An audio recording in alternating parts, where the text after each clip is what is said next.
Chapitre 1, le masque de l'ordinaire. Curtis Barry ajustait sa cravate dans le miroir de la salle de bain de leur maison de banlieue de Denver. Il contemplait le reflet d'un homme qui avait passé 15 ans à perfectionner l'art de l'invisibilité. À 42 ans, il conservait l'apparence d'un cadre moyen sans prétention. Pantalon kaki repassé, polo et Honda Civic dans l'allée. Pour ses voisins, il n'était qu'un visage parmi d'autres, le type discret qui tondait sa pelouse tous les samedis et saluait poliment de la main depuis son Porsche. Mais Curtis Barry était loin d'être ordinaire. 20 ans plus tôt, il était Curtis le fantôme Barry, le plus jeune lieutenant des opérations occidentales de la famille Romano. À 25 ans, il contrôlait les routes de la drogue du Mexique au Canada, imposait le respect par sa brutalité calculée et avait éliminé plus de rivaux que la plupart des hommes de son âge n'en avaient en entretien d'embauche. Il avait bâti un empire dans l'ombre, amassé une fortune à faire pleurer les dirigeants de Wall Street et acquis une réputation qui faisait se signer les criminels endurcis à l'évocation de son nom. Puis il rencontra Cecilia Curry lors d'une collecte de fonds caritative. Une belle avocate ambitieuse aux cheveux couleur miel et aux yeux verts qui semblait percer à jour sa façade soigneusement construite. Elle était tout ce qu'il pensait désirer. Instruite, raffinée, légitime. Pour elle, il avait tout quitté. Il enterra Curtis, le fantôme enfoui si profondément que même lui en oubliait parfois l'existence. Il liquida ses activités, transféra son argent par des canaux intraçables et prit l'identité d'un expert en assurance de niveau intermédiaire. La famille Romano le laissa partir. Sa loyauté et ses services passés lui avaient valu tout cela. Mais ils n'oublièrent jamais, et lui non plus. Les réseaux restèrent intacts, endormis, mais jamais morts. Curtis avait sincèrement aimé Cecilia. Il lui avait offert la vie qu'elle désirait, la maison de banlieue, le mari respectable, le statut social inhérent au statut de Madame Barry. Ils eurent 2 enfants, Tracy, aujourd'hui âgée de 19 ans et étudiante à l'université, et Cameron, 17 ans, toujours à la maison. Pendant 15 ans, Curtis joua son rôle à la perfection, enfouissant sa vraie nature si profondément que parfois même lui croyait au mensonge. Mais ces derniers temps, quelque chose avait changé chez Cecilia. Elle restait plus souvent tard au bureau. Son téléphone était toujours face cachée, et elle avait commencé à fréquenter des soirées entre filles qui semblaient impliquer beaucoup d'appels secrets. Curtis remarquait tout. Observer était aussi naturel pour lui que respirer. Mais il attendait, observait, espérant se tromper. Il n'avait pas tort.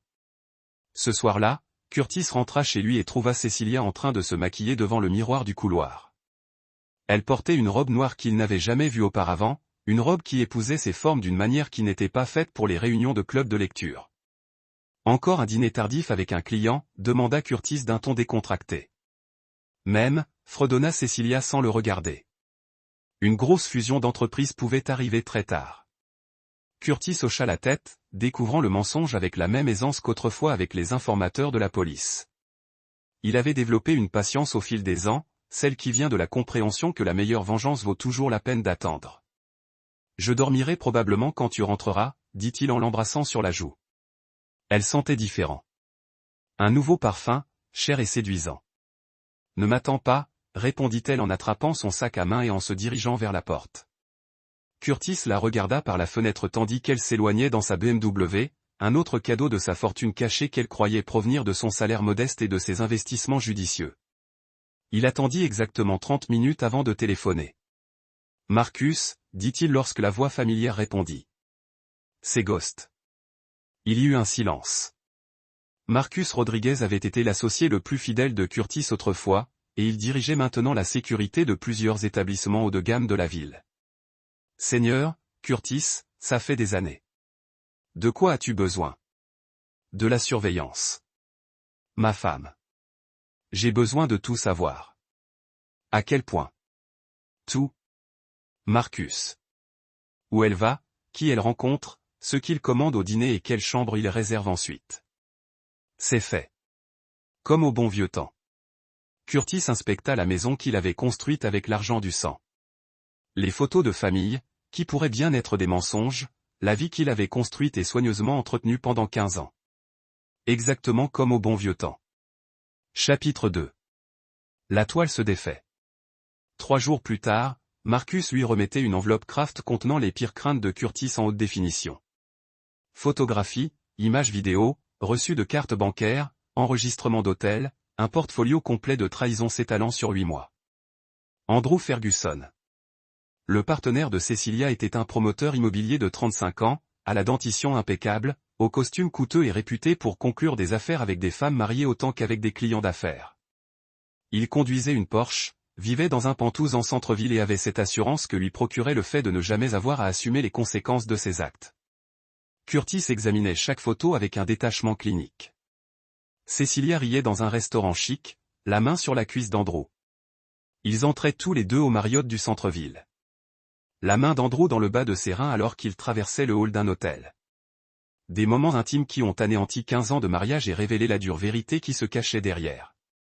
Mais ce qui le blessait le plus profondément, ce n'était pas la trahison elle-même.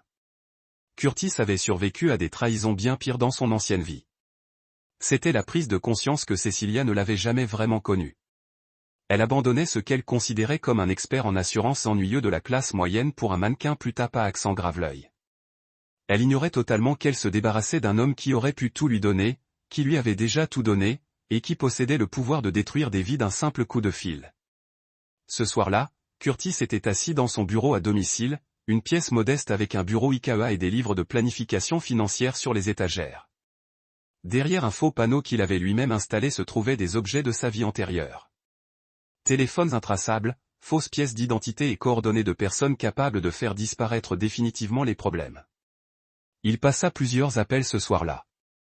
Le premier à un détective privé spécialisé dans le genre de recherches approfondies, permettant de révéler tous les secrets qu'une personne a pu cacher. Le second à un avocat de Las Vegas. Pas le genre à gérer les divorces, mais le genre à gérer les conséquences juridiques des situations qui nécessitaient un nettoyage. Le troisième appel était destiné à Vincent Romano Jr. L'actuel chef de famille que Curtis avait autrefois servi. Vincent, c'est Curtis Barry, le fantôme en personne. J'ai entendu dire que tu étais devenu doux en jouant au casino en banlieue. Pas doux, juste patient. De quoi as-tu besoin? Des informations sur Andrew Ferguson, l'immobilier commercial, le centre-ville de Denver, et j'ai besoin de savoir à qui il doit de l'argent, à qui il a trahi et qui pourrait être prêt à le vendre au bon prix. Considérez que c'est fait. Vous revenez à l'entreprise familiale. Curtis regarda la photo de mariage sur son bureau, Cecilia en blanc, souriant à un homme qu'elle n'avait jamais vraiment connu. Non, c'est personnel. Chapitre 3. L'expulsion. La confrontation eut lieu un mardi soir de début octobre.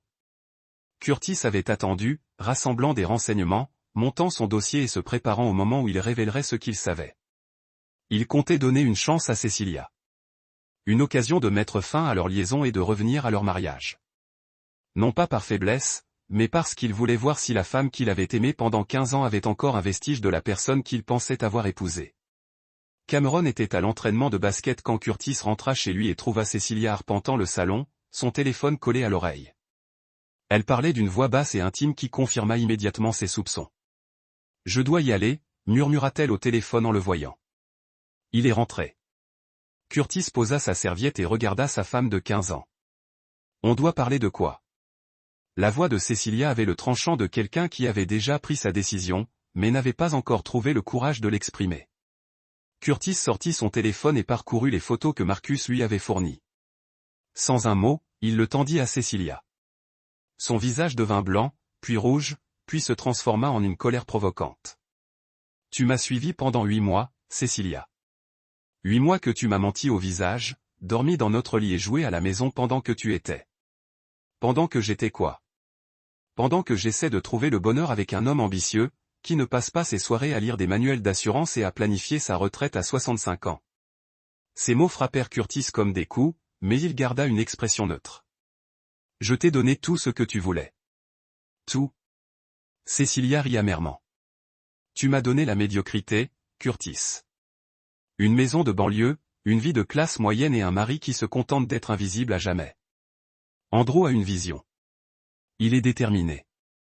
Il va loin. » Curtis sentit une sensation froide et familière s'installer dans sa poitrine. Le même sentiment qu'il avait éprouvé des années auparavant lorsqu'il avait découvert que son lieutenant, Tony Mon, détournait l'argent de la drogue et prévoyait de témoigner contre lui. C'est à ce moment-là que toute émotion s'est estompée, ne laissant place qu'au calcul et à la certitude de ce qui devait être fait. « Alors, arrête, dit-il doucement. Choisi. Cecilia le fixa un long moment, et Curtis la vit peser le pour et le contre. Il la vit considérer la vie confortable qu'ils avaient construite, la sécurité financière, les relations sociales. L'espace d'un instant, il pensa qu'elle pourrait choisir leur mariage. « Je choisis Andrew », dit-elle finalement. « Je demande le divorce. » Curtis hocha lentement la tête. « Je vois. C'est tout. C'est tout ce que tu as à dire. Que veux-tu que je dise ? Cecilia ? Battez-vous pour moi. Montrez vos émotions. Prouvez que vous méritez qu'on reste avec vous. » Curtis regarda sa femme et réalisa qu'elle ne l'avait jamais vue. Pas vraiment. Elle vit Curtis l'expert en assurance. Curtis le mari de banlieue. Curtis l'homme qui faisait griller des hamburgers le week-end et assistait aux réunions d'affection en public. Elle n'avait jamais vu Curtis le fantôme Barry. Et maintenant, elle ne le verrait plus jamais. « Je ne vais pas mendier », dit-il simplement. Le lendemain matin, Curtis fut réveillé par des cris et le bruit d'objets heurtant l'allée. Il regarda par la fenêtre de la chambre et vit Cecilia jeter ses vêtements par la fenêtre de leur chambre, le visage déformé par la rage.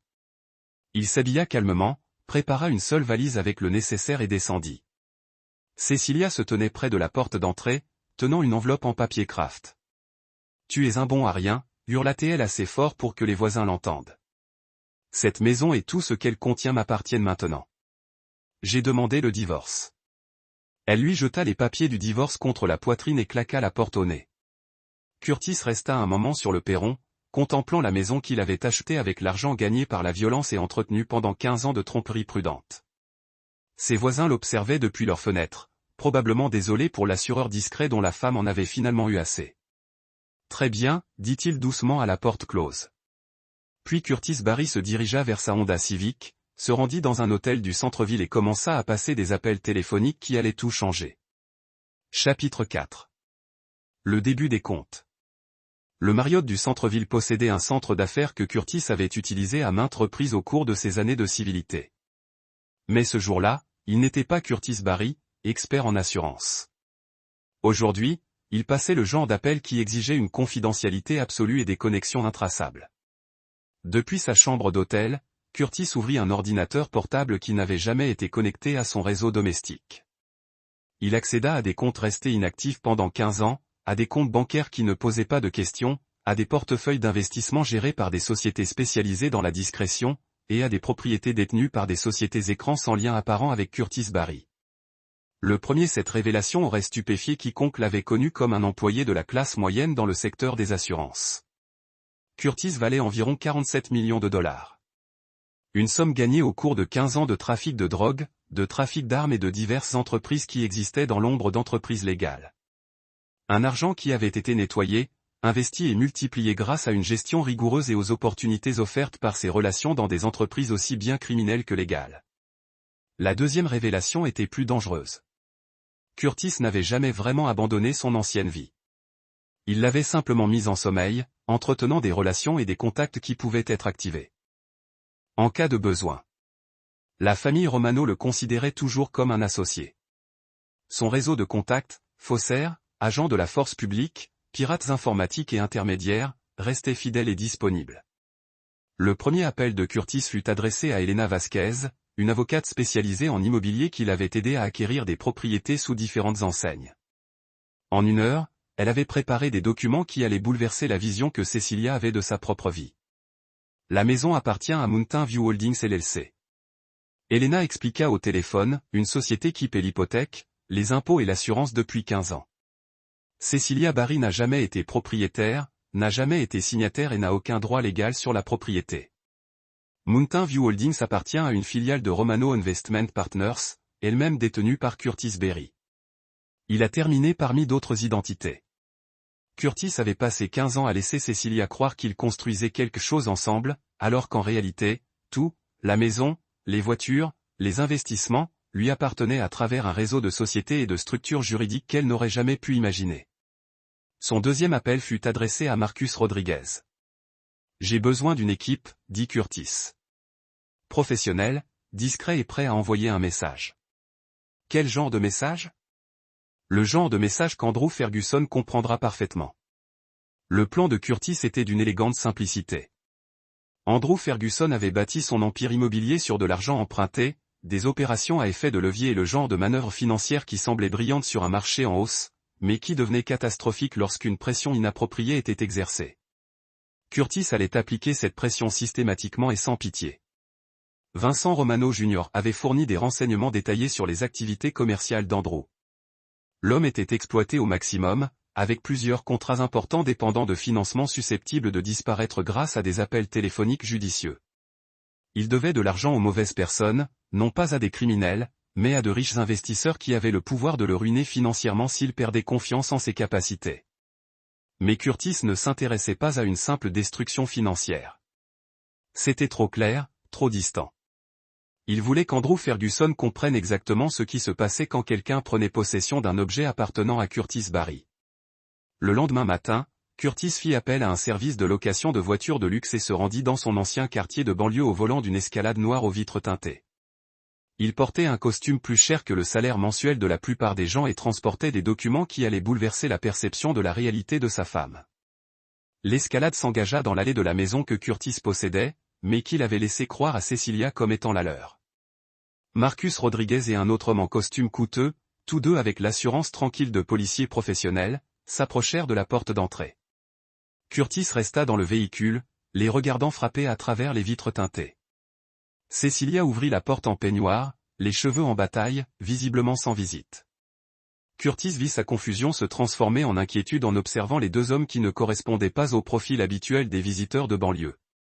Marcus lui tendit un simple document, un avis d'expulsion et une ordonnance du tribunal accordant la possession immédiate de la propriété à Mountain View Holdings LLC. Même depuis la voiture, Curtis vit le visage de Cecilia pâlir à la lecture du document. Il la vit prononcer des mots qu'il n'entendait pas, mais il pouvait facilement imaginer. C'est impossible. Il possédait, et puis bon sang. Marcus lui parla brièvement, lui expliquant probablement qu'elle avait 24 heures pour récupérer ses effets personnels et que toute tentative de rester sur la propriété entraînerait son arrestation pour violation de propriété. Curtis lui avait menti pendant 15 ans. Maintenant, elle allait apprendre la vérité sur l'homme qu'elle avait trahi et abandonné. Mais ce n'était que le début. L'humiliation de Cecilia et la destruction d'Andrew Ferguson allaient être un chef-d'œuvre de vengeance, orchestré avec la patience et la précision qui avaient autrefois fait de Curtis Barry le lieutenant le plus redouté de l'organisation Romano. L'ancien Curtis se réveillait et il lui restait 15 ans de fureur contenue à déchaîner. Chapitre 5. Le réseau s'éveille. L'appartement en attique d'Andrew Ferguson occupait les 2 derniers étages d'une tour rutilante du centre-ville qu'il avait contribué à construire. Ce soir-là, alors que lui et Cecilia célébraient ce qu'ils croyaient être sa libération d'un mariage ennuyeux, ils ignoraient qu'ils étaient observés par des professionnels capables de se déplacer dans un immeuble tel des fantômes.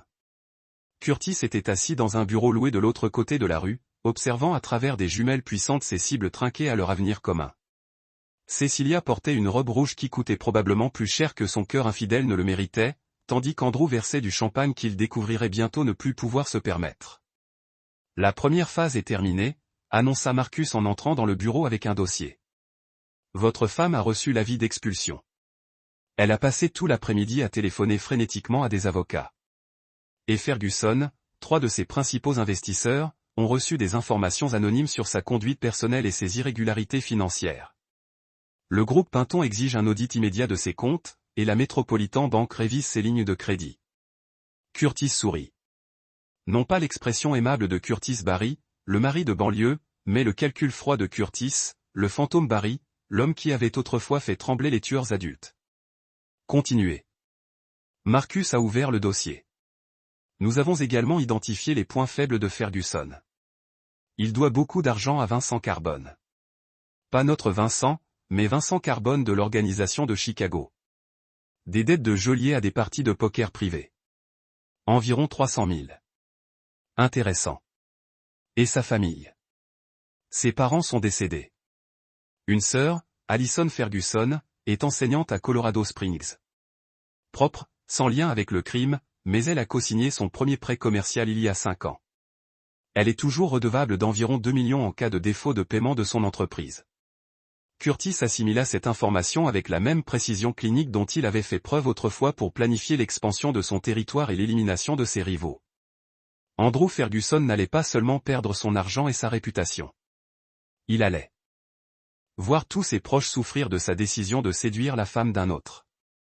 Et les enfants, demanda Marcus prudemment. Curtis marqua une pause. Tracy et Cameron étaient ses enfants biologiques, mais ils avaient pris le parti de leur mère immédiatement après la demande de divorce. Tracy l'avait traité de minable perdant incapable de satisfaire sa femme, tandis que Cameron refusait catégoriquement de lui parler. La trahison le blessa profondément, mais Curtis avait appris depuis longtemps que le sang ne comptait pas face à la loyauté. Ils ont fait leur choix, dit Curtis. Finalement, ils ont choisi son camp sans connaître les faits. Ils apprendront les conséquences d'un mauvais choix. Cette nuit-là, Curtis activa des réseaux inactifs depuis 15 ans. Un appel à Jimmy Torino à Las Vegas aboutit à la vente des actifs de jeu d'Andrew Ferguson à des créanciers moins compréhensifs. Une conversation avec Sandra Welch, journaliste financière, a suscité des questions sur les pratiques commerciales d'Andrew et ses relations amoureuses avec des clients mariés. Mais le plus dévastateur était personnel. Curtis avait découvert qu'Andrew Ferguson gardait un secret qui pouvait le détruire plus profondément encore que la ruine financière. Après une enquête minutieuse, Curtis a appris qu'Andrew avait été marié à Rachel Manning, qu'il avait abandonnée lorsqu'on lui avait diagnostiqué un cancer 3 ans plus tôt. Non seulement il l'avait quittée, mais il avait dissimulé des biens pendant leur divorce, lui laissant d'énormes factures médicales tout en maintenant son train de vie. Rachel Manning vivait désormais dans un appartement modeste et travaillait comme comptable à temps partiel malgré ses traitements de chimiothérapie. Elle avait tenté d'intenter une action en justice contre Andrew, mais n'avait pas les moyens de se battre contre ses avocats onéreux. Curtis a donné rendez-vous à Rachel dans un café près de l'hôpital où elle était soignée. « Madame Manning », a-t-il dit en s'installant sur la chaise en face d'elle. « Je m'appelle Curtis Barry.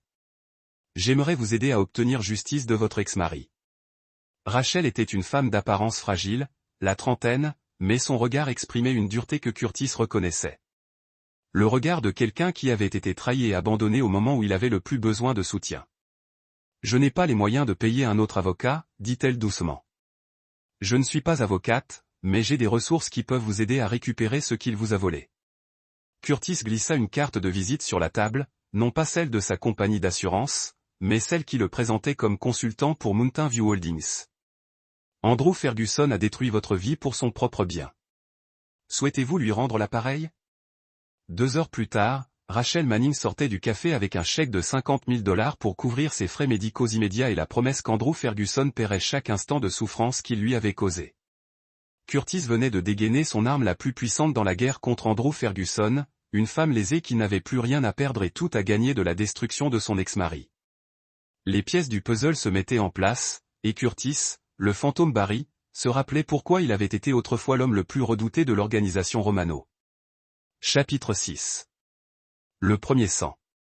Le monde d'Andrew Ferguson commença à s'écrouler un mercredi matin lorsqu'il arriva à son bureau et trouva des agents du FBI en train d'exécuter un mandat de perquisition. L'information anonyme concernant des irrégularités financières avait déclenché une enquête fédérale sur ses pratiques commerciales, et ses ordinateurs, fichiers et archives étaient saisis comme preuve. Curtis observait le chaos de l'autre côté de la rue, sirotant un café et ressentant la satisfaction familière d'un plan parfaitement exécuté. Le FBI ne trouverait aucune preuve de crime majeur. Andrew était cupide et immoral, mais pas très averti en matière criminelle. Mais l'enquête allait détruire sa réputation et déclencher la cascade financière que Curtis avait soigneusement orchestrée. À midi, 3 clients importants avaient annulé des contrats d'une valeur de plus de 8 millions de dollars. La Metropolitan Bank avait gelé ses lignes de crédit, bloquant l'issue de l'enquête fédérale. Le groupe Pinton avait exigé le remboursement immédiat de prêts qu'Andrew ne pouvait rembourser sans liquider des actifs déjà utilisés par d'autres créanciers. Mais la destruction personnelle était encore plus gratifiante. Rachel Manning tenait une conférence de presse devant les bureaux d'Andrew, entourée de journalistes informés anonymement de son histoire. Elle paraissait fragile mais déterminée en expliquant comment Andrew avait dissimulé des biens pendant leur divorce, la laissant seule face à des traitements contre le cancer tandis qu'il entretenait une liaison avec une femme mariée. Andrew Ferguson est un homme qui abandonne tous ceux qui ont besoin de lui, a déclaré Rachel aux caméras. Il m'a quitté alors que je luttais pour ma vie, et maintenant il fait la même chose à la famille d'un autre homme. Les femmes comme Cecilia Barry devraient savoir exactement à quel genre d'homme elles sont liées. Les images seraient diffusées aux informations locales le soir même, et Curtis avait veillé à ce que des copies parviennent au cabinet d'avocats de Cecilia, à son entourage et à toute personne susceptible d'être intéressée par son jugement et sa personnalité.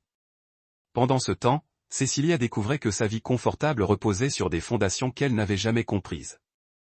La maison avait disparu.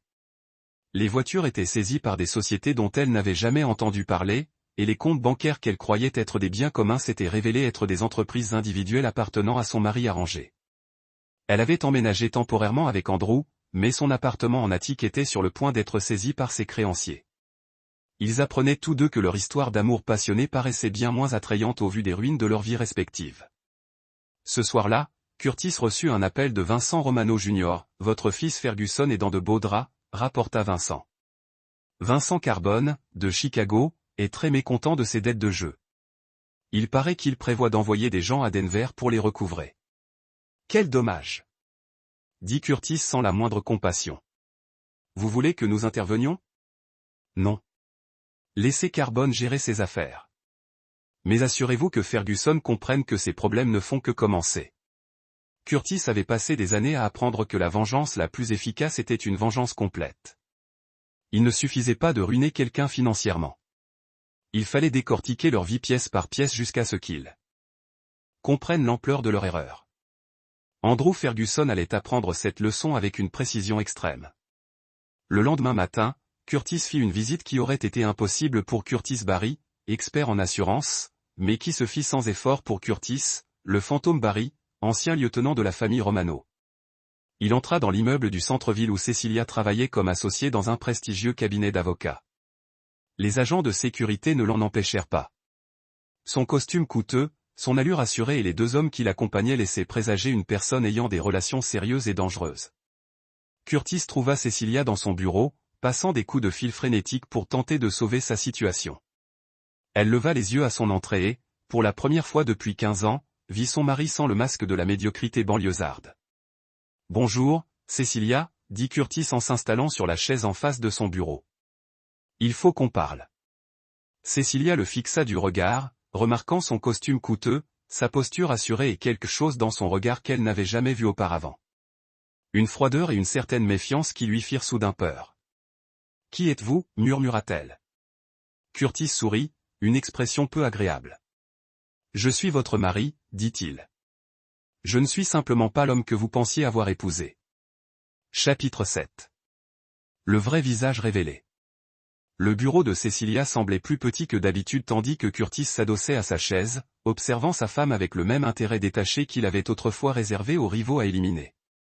Les deux hommes qui l'avaient accompagné, Marcus et un autre associé nommé Willie Wilkerson, se tenaient silencieusement près de la porte, leur présence à la fois protectrice et menaçante. « 15 ans, dit Curtis sur le ton de la conversation. 15 ans, je t'ai donné tout ce que tu voulais. La maison, les voitures, le statut social, la vie confortable, et tu as tout gâché pour un promoteur immobilier médiocre, accro au jeu et habitué à abandonner les femmes au moment où elles avaient le plus besoin de lui. Curtis, je ne comprends pas ce qui se passe. La maison, l'argent ont toujours été à moi, Cecilia. La maison a toujours été à moi. Tout ce que tu pensais que nous avions construit ensemble, je l'ai construit. Je l'ai payé. J'en étais propriétaire. La voix de Curtis restait calme, mais une dureté sous-jacente faisait reculer Cecilia sur sa chaise. Tu vivais dans mon monde, tu dépensais mon argent et tu profitais de ma générosité. Et quand tu as décidé de vouloir autre chose, tu n'as pas eu la courtoisie de demander le divorce comme une personne civilisée. Au lieu de cela, tu as décidé de m'humilier, de me rejeter et de me voler. Voler? Jamais. Tu as essayé de réclamer la moitié de tout lors du divorce. La moitié de biens que tu n'as jamais possédés, jamais gagnés et que tu n'as même jamais compris. Curtis se pencha légèrement en avant. Veux-tu savoir d'où venait l'argent, Cecilia? Veux-tu savoir comment ton mari de banlieue a pu s'offrir la vie que tu exigeais? Cecilia le fixa du regard, commençant à réaliser que l'homme assis en face d'elle n'était plus la même personne avec qui elle avait vécu 15 ans. Curtis sortit son téléphone et lui montra une photo, une coupure de journal datant de 22 ans. Le titre disait « Lieutenant Romano soupçonné d'élimination d'un gang rival ». La photo montrait un Curtis plus jeune, menotté, le visage partiellement masqué mais clairement reconnaissable. « Curtis, le Barry fantôme », dit-il doucement. « J'ai dirigé des opérations de drogue de Denver à Seattle. J'ai contrôlé un territoire valant des millions de dollars. J'ai éliminé ceux qui me trahissaient et j'ai bâti un empire qui m'a rendu riche au-delà de tout ce que le salaire de votre avocat pourrait jamais accomplir. Le visage de Cecilia devint blanc. Tu mens. Vraiment? Curtis fit défiler d'autres photos sur son téléphone, des images de transfert d'argent, des actes de propriété, des documents d'entreprise qui remontaient à des sociétés écrans liées au crime organisé. Chaque dollar dépensé, chaque confort dont vous profitiez, chaque parcelle de statut social que vous chérissiez, tout cela provenait du prix du sang. Cecilia, tu vis des profits de la violence depuis 15 ans, sans même le savoir. Je ne l'aurais jamais su. Tu n'aurais jamais quoi? M'épouser. Prendre l'argent? Profiter de ce style de vie. Le sourire de Curtis était froid et tranchant. Tu as fait tout ça, Cecilia. Tu n'as juste pas pris la peine de demander d'où ça venait. Tant que les chèques étaient encaissés et les factures payées, tu te contentais de rester ignorante. Marcus s'avança et déposa une enveloppe en papier craft sur le bureau de Cecilia. Des relevés financiers, dit-il simplement. Tout ce que ton mari a acheté, chaque paiement qu'il a effectué, chaque dollar qui a financé ta vie confortable, tout cela remontait à des entreprises criminelles. Cecilia ouvrit l'enveloppe d'une main tremblante, parcourant des documents détaillant transfert d'argent, achats immobiliers et portefeuilles d'investissement qui lui donnaient une image d'une richesse bien au-delà de tout ce qu'elle avait imaginé. « Pourquoi me montres-tu ça » murmura-t-elle. « Parce que je veux que tu comprennes ce que tu as gaspillé, » dit Curtis. « Et je veux que tu comprennes ce qui arrive à ceux qui me trahissent. » Curtis se leva, lissant sa veste. Andrew Ferguson est sur le point d'apprendre des leçons très difficiles sur le choix de la mauvaise femme et la mauvaise ennemie. Son entreprise s'effondre. Ses dettes sont appelées et certaines personnes très dangereuses le recherchent. Vous avez choisi de lier votre avenir au sien, ce qui signifie que vous allez souffrir juste à côté de lui. Curtis, s'il vous plaît. Mes enfants ont également mal choisi. Curtis continua, ignorant son assiette. Tracy m'a appelé un perdant pathétique. Cameron ne me parle même pas. Ils ont décidé que leur mère tricheuse était plus digne de leur loyauté que le père qui a fourni tout ce qu'ils avaient jamais eu. Ils apprendront le coût de cette décision. Cecilia pleurait maintenant, mais Curtis n'a ressenti aucune sympathie. Il lui avait offert une chance de mettre fin à l'affaire et de préserver leur mariage, et elle avait plutôt choisi l'humiliation et la trahison. « Que voulez-vous » elle a demandé. « Je veux que vous compreniez que vous ne m'avez jamais connu du tout » a déclaré Curtis. « Et je veux que vous regardiez tout ce que vous appréciez disparaître morceau par pièce jusqu'à ce que vous ne vous retrouviez que de la connaissance que vous avez apportée sur vous-même. » Curtis se dirigea vers la porte, puis s'arrêta et regarda en arrière. « Oh, et Cecilia, vous voudrez peut-être trouver ailleurs pour rester ce soir. L'appartement d'Andrew est sur le point de devenir très dangereux pour quiconque se trouve être là. » Il l'a laissée assise dans son bureau, entourée de la preuve d'une vie construite sur des illusions et soutenue par la générosité d'un homme qu'elle n'avait jamais pris la peine de connaître vraiment. Chapitre 8. Le piège Springs. Le pantouse d'Andrew Ferguson était devenu une forteresse du désespoir. Les agents du FBI avaient saisi son bureau. Les créanciers exigeaient un paiement immédiat. Et les associés de Chicago de Vincent Carbone avaient clairement indiqué que ses dettes de jeu seraient collectées d'une manière ou d'une autre. Mais Andrew croyait toujours qu'il pourrait récupérer la situation s'il pouvait trouver le bon levier, faire la bonne affaire ou convaincre les bonnes personnes de lui donner plus de temps. Il avait tort. Curtis avait passé 3 semaines à orchestrer une symphonie de destruction qui était sur le point d'atteindre son crescendo. Chaque mouvement avait été calculé, chaque point de pression identifié et exploité, chaque itinéraire d'évasion est systématiquement bloqué. Le piège était élégant dans sa simplicité. Curtis avait utilisé ses connexions pour acheter des dettes de jeu d'Andrew de Vincent Carbone ainsi que plusieurs autres obligations importantes qu'Andrew devait à divers créanciers. Légalement et tranquillement, Curtis possédait maintenant Andrew Ferguson, chaque atout, chaque dette et tous les aspects de son empire qui s'effondrent rapidement. Un jeudi soir, alors qu'Andrew et Cecilia se blottissaient dans son appartement du Pantouse essayant de planifier leur prochain déménagement, Curtis est arrivé avec un entourage qui aurait rendu la famille Romano fière. Marcus Rodriguez, Willie Wilkerson et 3 autres associés vêtus de costumes coûteux et se portant avec la confiance tranquille des exécuteurs professionnels. Les agents de sécurité du bâtiment ne les ont pas arrêtés. Curtis avait acheté l'immeuble via l'une de ses sociétés Shell 2 jours plus tôt. Andrew a répondu à la porte avec le genre de fausse bravade que les hommes désespérés ont adopté lorsqu'ils savaient qu'ils étaient acculés mais ont refusé de l'admettre. « Qu'est-ce que tu veux ?» demanda Andrew, essayant de bloquer la porte. Curtis a souri et lui a tendu un document juridique. « Je suis ici pour récupérer ce que tu me dois. » Andrew a scanné les papiers, son visage pâle en réalisant ce qu'il lisait. « C'est impossible. Ces dettes appartiennent à divers créanciers qui étaient prêts à me les vendre à une remise importante. » Dit Curtis calmement. « Environ 7 millions de dollars d'obligations totales, toutes détenues maintenant à Mountain View Holdings LLC, qui m'appartient. » Cecilia est apparue derrière Andrew. Toujours beau, mais montrant la tension des dernières semaines. Quand elle a vu Curtis, elle a immédiatement compris que leur situation venait de devenir exponentiellement pire. « Curtis, s'il vous plaît, dit-elle. Nous pouvons travailler quelque chose. Nous avons eu un accord pendant 15 ans, Cecilia. Vous l'avez cassé quand vous avez décidé de coucher avec lui. » Curtis a fait un geste à Andrew avec un mépris occasionnel. « Maintenant, vous pouvez tous les deux vivre avec les conséquences. Je vais vous désespérer. » To whom? With what evidence? Using what resource? Curtis pulled out his phone and showed Andrew a series of photographs. These are pictures of your sister Allison leaving her school yesterday. She look worried, probably because she just learned that she's liable for $2 million in loans that you defaulted on. My associates are very good at tracking down people who owe money. Andrew's face went white. Leave my sister out of this. Your sister involved herself when she co-signed your loans.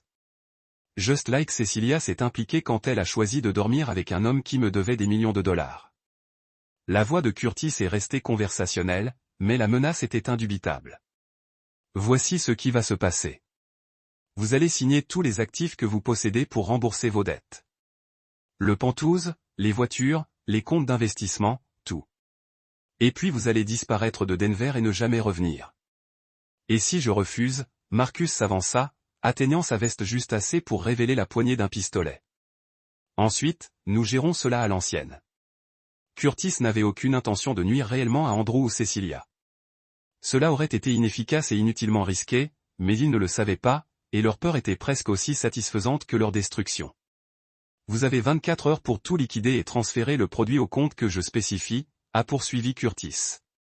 Manquez la date limite et mes associés commenceront à collecter auprès de votre sœur, de vos amis et de toute autre personne qui pourrait vous aider à couvrir vos dettes. Andrew a signé les papiers avec des mains serrées. Mais Curtis n'était pas terminé. Oh, et Andrew, les dettes de jeu de Chicago, ce sont toujours votre problème. Vincent Carbone n'est pas aussi raisonnable que moi. Il attend son argent en espèces, et il n'accepte pas les transferts de biens ou les plans de paiement. Curtis avait orchestré le piège parfait. Andrew Ferguson perdrait tout auprès de Curtis par le biais d'une collecte de dettes légales et ferait ensuite face à des pressions supplémentaires de la part des créanciers de Chicago qui exigeraient du paiement qu'il n'avait plus la capacité de fournir. Alors que Curtis et ses associés se préparaient à partir, Cecilia lui attrapa le bras. « Et Tracy et Cameron ?» demanda-t-elle désespérément. Curtis la regardait avec le même détachement froid qu'il avait autrefois réservé aux rivaux commerciaux qui avaient survécu à leur utilité. Ils vous ont choisi par rapport à moi, dit-il simplement. Ils peuvent vivre avec les conséquences de ce choix. À partir de maintenant, ils sont seuls. Curtis Barry, tous deux de la banlieue d'assurance et de Curtis le Ghost Barry, étaient officiellement morts. Ce qui est resté, c'est quelque chose de plus difficile, de plus froid et infiniment plus dangereux. Un homme qui avait tout donné par amour et avait reçu une trahison en retour. Chapitre 9. Le calcul final. 6 mois plus tard, Curtis Barry était assis dans son nouveau bureau, une suite étincelante au dernier étage d'un grand ville de Denver, qu'il possédait par le biais d'un réseau de sociétés légitimes. L'expert en assurance a disparu pour toujours, remplacé par un consultant spécialisé dans la résolution des problèmes pour les clients qui pouvaient se permettre le pouvoir discrétionnaire et les résultats. La ville s'est répandue sous lui comme un échec, où il avait systématiquement capturé chaque pièce qui comptait. Andrew Ferguson avait fui Denver 2 semaines après avoir signé ses actifs, mais les gens de Vincent Carbone l'avaient suivi à Phoenix. Le processus de collecte avait été brutal mais efficace. Andrew a maintenant travaillé comme gardien de sécurité de nuit dans un entrepôt, vivant. dans un studio et envoyant chaque dollar de rechange pour rembourser les dettes qui le maintiendraient dans la pauvreté pour le reste de sa vie. Sa sœur Allison avait perdu sa maison et vivait avec des parents, toujours responsables des prêts que son frère ne pouvait jamais rembourser. Cecilia ne s'était pas mieux comportée. Son cabinet d'avocats avait discrètement suggéré de trouver un autre emploi après que l'enquête du FBI sur les finances d'Andrew avait révélé son implication romantique avec un client sous contrôle fédéral. Elle a maintenant travaillé pour une petite entreprise qui a traité les cas de blessures corporelles et les procédures de divorce.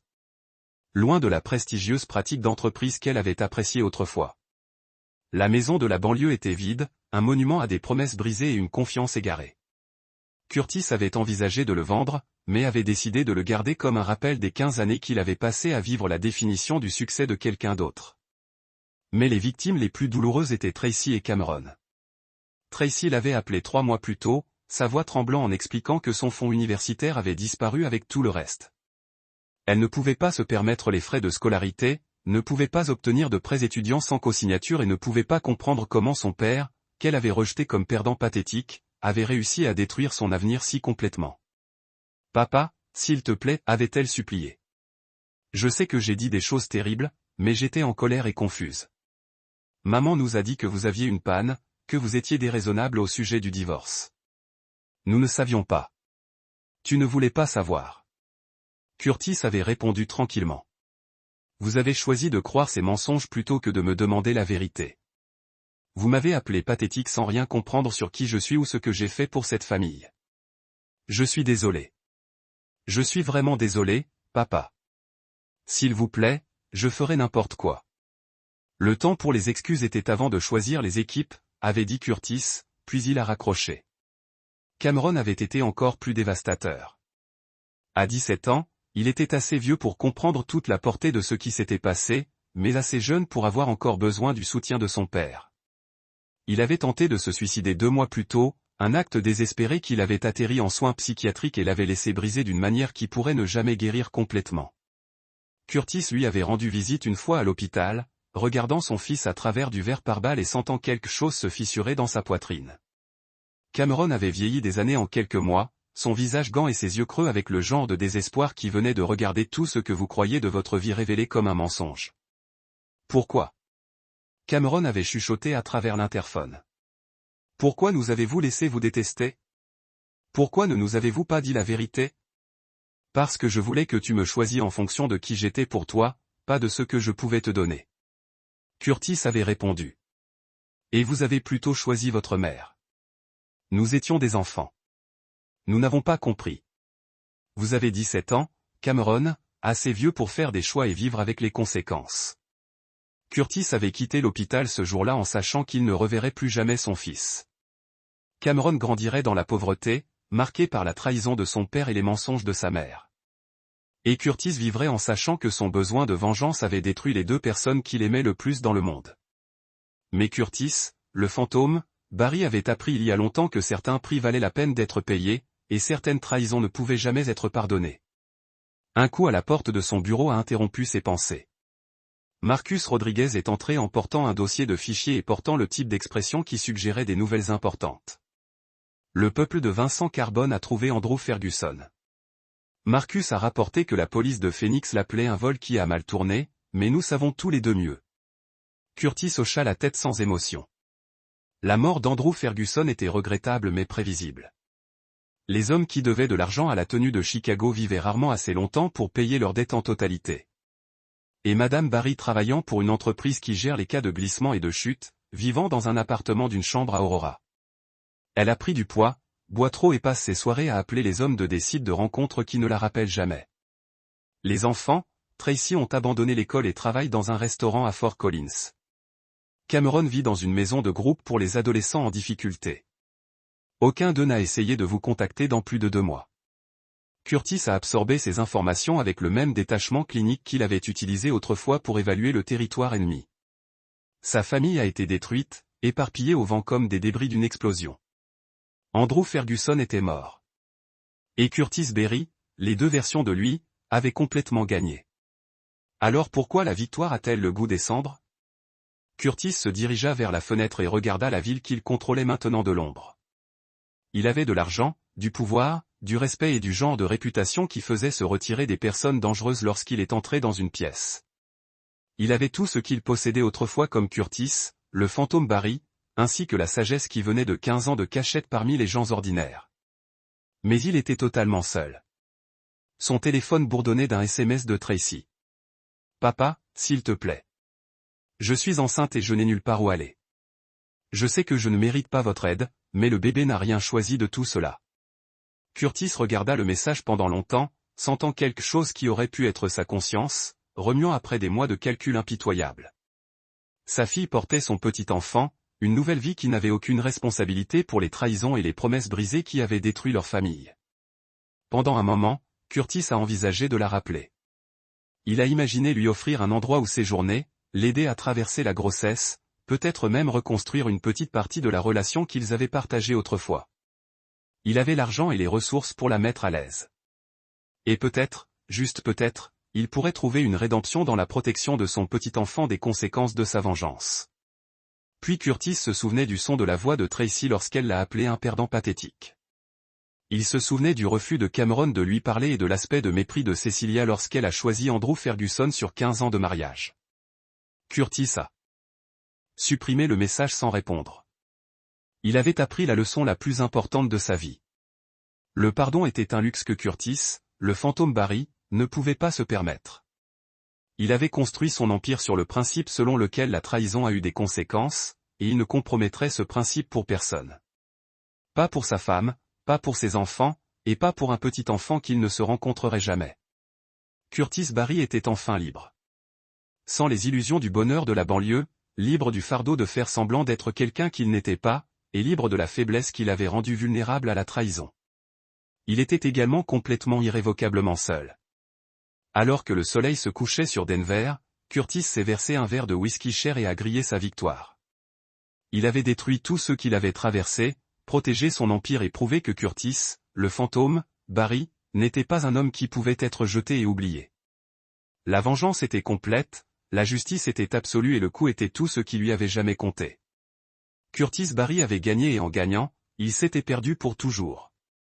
C'est là que notre histoire touche à sa fin.